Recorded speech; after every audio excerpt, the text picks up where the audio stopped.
বাড়ি আর জমি কখনো ১০০ বছরের বেশি এক মালিক সহ্য করে না। ওরা নিজেরাই মালিক বদল করে।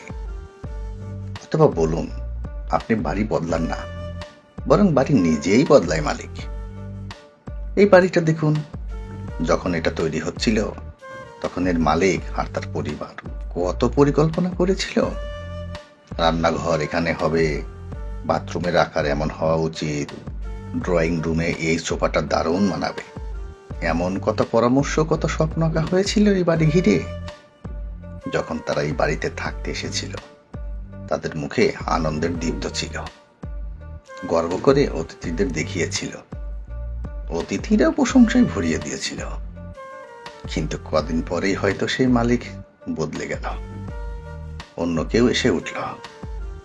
তারপর আবার কেউ নতুন মালিক হয়ে এলো। এখন এই বাড়িটা পরিত্যক্ত, ভগ্নদশায়, কাউকে নতুন মালিক বানানোর অপেক্ষায়।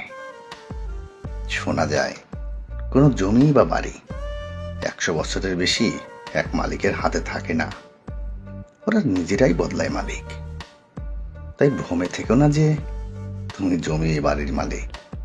বাস্তবতা হলো, জমি আর বাড়ি নিজেরাই তাদের মালিক বদলায়।